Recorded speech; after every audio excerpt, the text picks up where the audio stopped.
The young nation tucked safely between the two wet, shimmering moats of the Atlantic and the Pacific. It considered itself comfortably outside the sphere of Europe's incessant squabbling in the summer of 1914. While Europe was busy meticulously setting itself on fire, America was focused on perfecting the art of not caring. In the hallowed, distinctly un-European halls of the White House sat President Woodrow Wilson, a man who believed. He believed in isolationism with the fiery conviction of a televangelist selling self-help books. Wilson, an academic who accidentally ended up in the highest office, had once mused with a distinct lack of foresight. He said that it would be ironic if his presidency were concerned mainly with matters abroad. The historical irony, it turned out, would be thick enough to choke on. Gentleman Wilson began pacing his study, a portrait of George Washington looking sternly down upon him. Our mission is clear.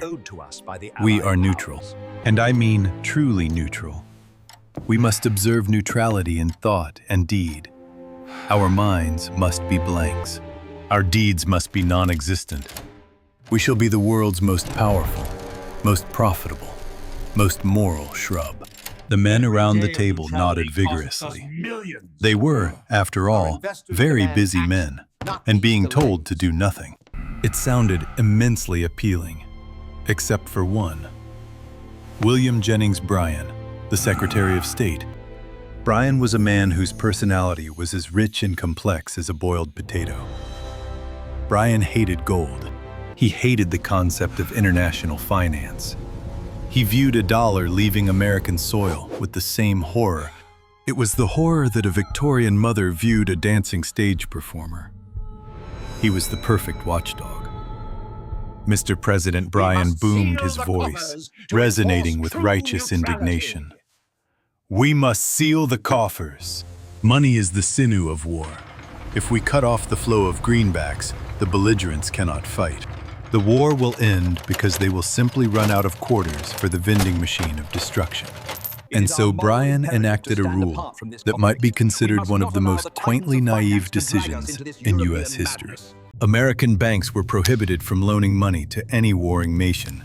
This, we are told, was done. It was done to uphold American neutrality and hasten peace. But in reality, it was an attempt to keep the cash locked. Meanwhile, in the sterile, air-conditioned catacombs of the U.S. Treasury, One-Eyed George was born. He wasn't literally one-eyed, of course, but the dignified portrait of Washington staring out from his face. It gave him a singular, slightly judging expression. George was a crisp, perfect $1 Federal Reserve note. Printed in 1914, well-thought George, freshly stamped and smelling faintly of ink and manifest destiny. This is exciting. I hear the humans are doing something called neutrality. That means I get to stay right here, facilitating only wholesome domestic transactions, like buying a barrel of apples or financing a new pair of shoes. This is exactly what I was designed for. Dignified circulation. George spent his first few weeks moving between the Treasury and a major New York bank, listening to the cacophony of international telegrams. The messages, they were loud, frantic, and increasingly European. The French wanted steel. The British wanted copper. The Germans wanted, well, anything they could get past the British. Aren't they fighting? George whispered to a nearby $5 bill, crumpled from a nervous withdrawal. They are one-eye. The fiver replied, adjusting his portrait of Lincoln with a weary sigh. But they also need things. And we're the only ones selling. The American economy, George observed, was experiencing a peculiar form of dilemma. It was simultaneously declaring that it refused to pick sides, while also becoming the world's largest supplier. It was the equivalent of declaring abstinence, while opening a chain of adult novelty stores. This delicate balancing act. Neutrality via maximum profit held up until late 1914. The orders for munitions and supplies were staggering. American factories were running 24/7. Unemployment plummeted. The economy was humming louder than a German diesel engine. But there was a problem brewing. A problem far more terrifying to the American government than any battlefield report. The customer's credit card was about to be declined. By 1915, British Exchequer officials were sending telegrams to Washington, D.C. Read critical supply stocks. Request immediate convenience. Cash reserves depleted. We cannot buy more American bacon. Repeat, no more bacon. Entire empire facing crisis of fiscal solvency. In the White House, the atmosphere was less one of political crisis and more one of catastrophic retail failure. Wilson called his financial advisors. Bryan, ever vigilant, stood in the corner, clutching a copy of the Neutrality. "Gentlemen, the British are out of funds," Wilson announced, rubbing his temples. "This is distressing." A robust, well-fed industrialist representing the steel lobby cleared his throat nervously. "Mr. President, if the British cannot afford to buy, they stop buying. If they stop buying, my mills stop running. If my mills stop running, I have to fire 10,000 voters. If I fire 10,000 voters, I might accidentally contribute." The message was clear. Neutrality was all well and good, but payroll was sacred. Bryan, his face turning a shade of a bad copper penny, surged forward. "But Mr. President, we banned loans. We prohibited the outflow of American wealth. We cannot monetize the carnage." Wilson waved a dismissive hand, the hand of a man who had just received a memo. "Secretary Bryan, your sentiment is noble, truly. But you must understand, if Britain cannot buy our goods, our farmers suffer, our laborers suffer, our investors suffer. We are not loaning money to fight the war, Mr. Bryan. We are ensuring solvency. We are simply ensuring that our customers remain solvent enough to continue shopping with us. It is proactive customer service." "It is a sin," Bryan shrieked. He may have briefly threatened to dissolve all U.S. currency and return to a barter economy involving corn and eternal salvation. But the historical records are unclear. What is clear is that Wilson reversed the decision. The floodgates of American finance didn't just open, they disintegrated, unleashing what the financial pages gleefully dubbed a veritable tsunami of greenbacks. George, our cynical dollar bill, suddenly found himself on an express train to the coast, stuffed inside a pouch. "So much for dignified domestic circulation," George grumbled to a nearby 20. "We are literally shipping the moral foundation of the Republic overseas, to buy bombs. The 20 already earmarked for a shipment of guns." Relax. One eye. Look at the bright side. Inflation is low, and our travel expenses are being covered by the taxpayer. George arrived in London, and true to the capitalist cycle, was immediately exchanged for a massive consignment of American-made grain, destined for the stomachs of the troops on the Western Front. He was, in effect, blood money, disguised as breakfast cereal. "It is amazing," George mused, as he changed hands in a chilly London bank vault, "how quickly human ideals collapse when faced with a 99% profit margin." The British, though thrilled with the credit, they had one lingering logistical problem. The Germans. Germany too desperately wanted American goods. They had ships from neutral countries ready to ferry food, steel, and other necessities purchased in the United States. However, they faced the unforgiving, non-negotiable reality of British naval supremacy. The British Navy, seeing itself as the global bouncer at the doors of Europe, instituted a comprehensive blockade of Germany. Nothing got in. The American government, still clinging awkwardly to the shredded remnants of neutrality, was obligated to protest. They did so in March 1915, filing a strongly worded diplomatic complaint, written in the most professional prose. But the real crisis wasn't the sanctity of international shipping law. It was the sanctity of the American cotton market. Our cotton exports are collapsing, wailed a representative from the southern states in Washington. The blockade is destroying the cornerstone of our regional economy. Wilson having perfected the art of strategic deafness. He suddenly perked up when he heard the word economy. A meeting was promptly arranged between U.S. and British diplomats. The exchange was a masterpiece of transactional diplomacy. British diplomat Lord Ashworth began, "We understand your distress. We understand your deep distress regarding the blockade, particularly as it pertains to certain vital agricultural products." American diplomat, Mr. Sterling. Our formal position is that this blockade violates established international maritime norms and is deeply unfair to the German people, who might be quite hungry. Lord Ashworth. Yes, deeply unfair. We propose that if you agree to cease selling foodstuffs to Germany, we in turn will agree to increase cotton purchases. We shall buy cotton until the fields are bare and your farmers are wealthy beyond measure. Mr. Sterling blinked. So you are suggesting we accept the blockade, stop selling to the competition, and in exchange, receive a rebate? Lord Ashworth, smiling serenely. We call it stabilizing the Atlantic supply chain. You call it a very successful Tuesday. The protest was instantly quietly resolved. The United States officially accepted the British prohibition on selling food. Between 1914 and 1916, American trade with Germany plummeted by a staggering 99%. The American economy had chosen. In Germany, the response to this highly effective, economically disastrous blockade was predictably furious. Captain Heinrich Schmidt, commander of the U-22 submarine, sat in his cramped, oil-scented quarters in Kiel. He stared at a map that illustrated the sheer, overwhelming amount of American goods pouring into Britain.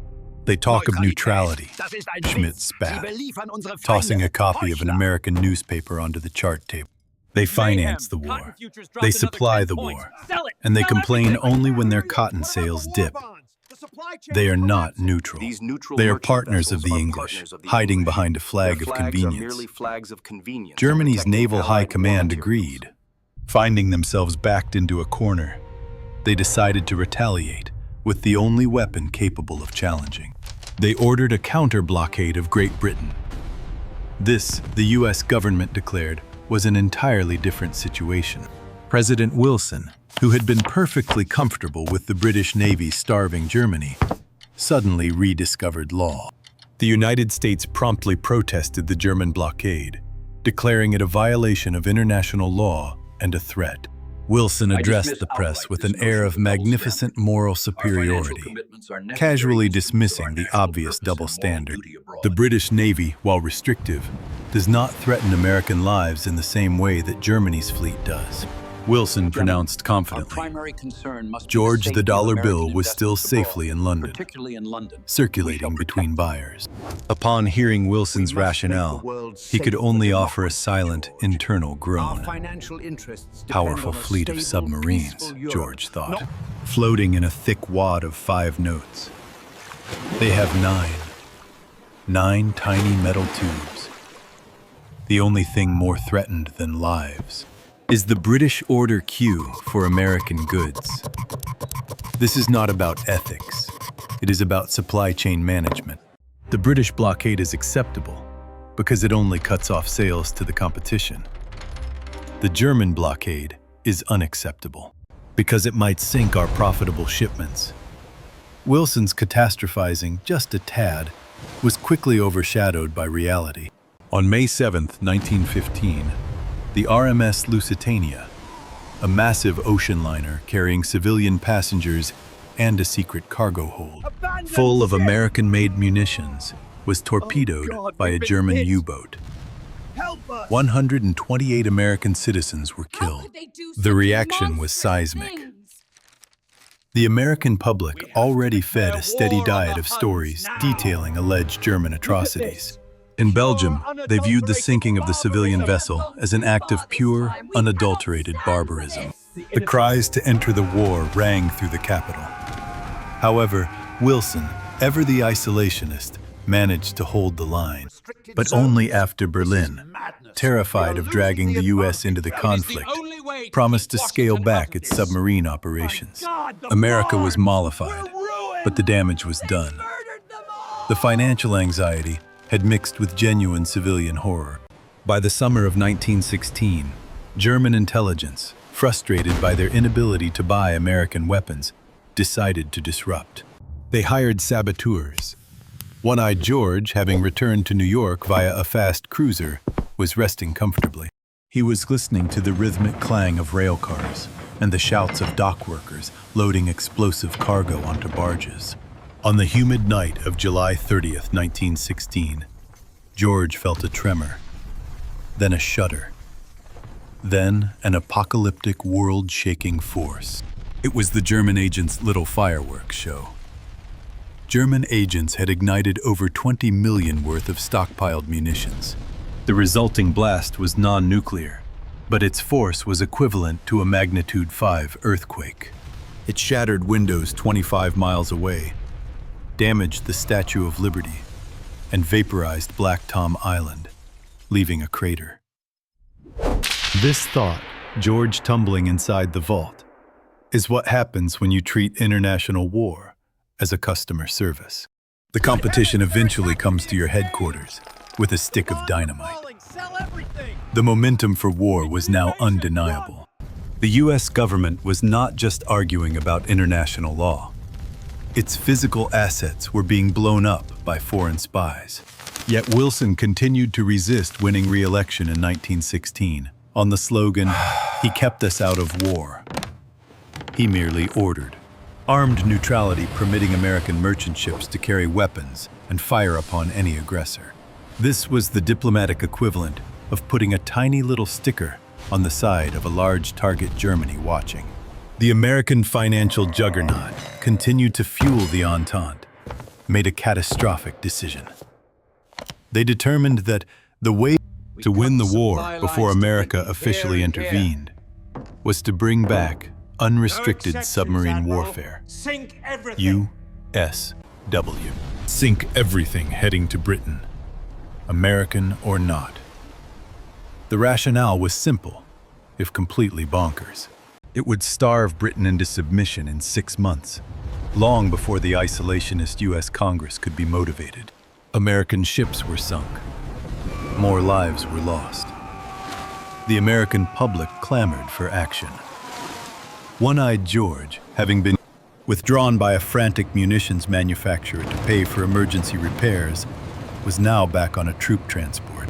Carrying non-military supplies, though, George suspected those non-military supplies were simply disguised as large crates. He was sailing into the mid-Atlantic in February 1917, feeling profoundly anxious. The ship was heavily armed, but the ocean was wide, and the U-boats were everywhere. It wasn't the sinking of the Lusitania that did it, George mused, clinging to the inside of the captain's ledger as the ship pitched wildly. It wasn't the Black Tom explosion. It was the absolute non-negotiable threat to the 99% profit margin. We are going over there because the supply chain. But the final push, the hilarious, ridiculous cherry on top of America's purely economic intervention, was yet to come. As George felt the ship shudder far below the churning waves, Captain Schmidt of the U-22 was tracking their position. He just needed the final authorization. That authorization was already in the process of being delivered, not by telegram, but by a coded, desperate communication from Berlin heading south of the border. A communication known only as Zimmerman, the Zimmerman telegram. This single piece of frantic correspondence, a ludicrous last-ditch German attempt to court Mexico, with promises of recovering Texas, Arizona, and New Mexico if they invaded the U.S., was the final, magnificent pressure point. It turned a high-stakes customer service dispute into a national security nightmare. The banks stand to lose The moment everything news if of we the don't telegram act. broke, Wilson's remaining reluctance there was only one evaporated path forward. faster than a loan The to the decision Central is made. Powers. He We will called his convene cabinet. Congress and declare He asked war. for advice. Every advisor had the same one-word answer: war. George felt the ship slow slightly, the captain's hurried steps above him, echoing the frantic heartbeat of a nation that had just realized its isolationist ideals were bankrupt, but its economy. Retreat hell. Secure the deck. George heard a deck officer shout, mimicking the now famous words of Captain Williams. The shareholders demand. America was finally, officially going to war. Not for democracy, not for freedom, but for the guaranteed safe transit of American-made goods. George held his breath, waiting for the first hostile contact. He knew that if this ship sank, he wasn't just a dead dollar bill. He was a statistic in the world's most costly delivery failure.